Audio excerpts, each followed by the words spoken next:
Hi everyone, welcome to my channel. চলো দেখে নেব কি বার্তা রয়েছে তোমাদের জন্য ইউনিভার্সের তরফ থেকে। হরে কৃষ্ণ কৃষ্ণ কৃষ্ণ হরে হরে, হরে রাম রাম রাম হরে হরে। ওম নমঃ শিবায়, ওম নমঃ শিবায়, ওম নমঃ শিবায়। তুমি না প্রচণ্ডভাবে এটা ভাবো যে লোকে কি ভাববে, আরে লোকে কি ভাববে এই দিয়ে তোমার জীবন চলবে। তুমি সেই কাজে নিজের টাইমগুলোকে ওয়েস্ট করো। নিজের সম্পর্কে একটু ভাবো না, নিজের লাইফ সম্পর্কে একটু ভাবো। আমার কথা নয় এটা। Stop caring about what they think. ওরা কি ভাবছে না ভাবছে এই নিয়ে ভাবনা চিন্তা বন্ধ করো। নিজের সম্পর্কে ভাবো, কিভাবে নিজে বাঁচবে, নিজে কিভাবে নিজেকে ভালোবাসবে, জীবনটাকে কি করে ভালোবাসবে।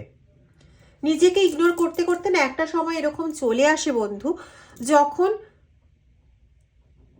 নিজেকে নিয়ে ভাবার এতটুকু ইচ্ছা থাকে না। প্লিজ সেই জায়গাটাতে নিজেকে নিয়ে এসো না। নিজের হার্টটাকে ওপেন করো।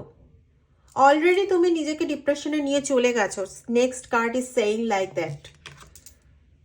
অলরেডি তুমি নিজেকে সেই জায়গাটাতে নিয়ে চলে যাচ্ছ।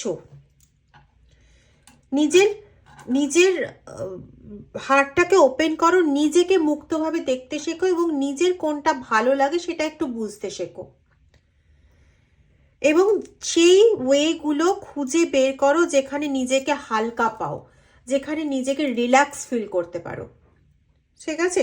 এবং সমস্ত কিছু জীবনের সমস্ত কিছু জিনিসকে না এত সিরিয়াসলি নেওয়ারও কিছু নেই।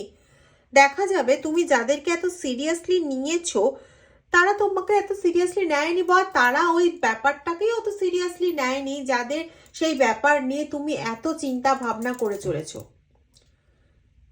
তারাই অত সিরিয়াসলি নেয়নি। Just part of the life বলে হয়তো তারা নিয়েছে, কিন্তু তুমি সেই জিনিসগুলোকে সিরিয়াসলি নিয়ে বা সেই জাতীয় জিনিসগুলো নিজেদের লাইফে যখন একটু একটু ঘটছে তখন সেটাকে সিরিয়াসলি নিয়ে তুমি এগোনোর পথটাকে বন্ধ করে দিচ্ছ। ওয়াই? মানুষের জন্য করো, খুব ভালো, মানুষকে হিল করো, খুব ভালো, কিন্তু ভাই লোককে হিল করতে গিয়ে নিজের ডেথের পথে চলে যাবে, এটা তো কোনো কাজের কথা নয়। নিজেকে আগে হিল করো। হিলার হতে গেলে আগে নিজেকে হিল করতে হবে, তবে না গিয়ে তুমি অন্যকে হিল করতে পারবে। নিজের প্রতি নজর দাও।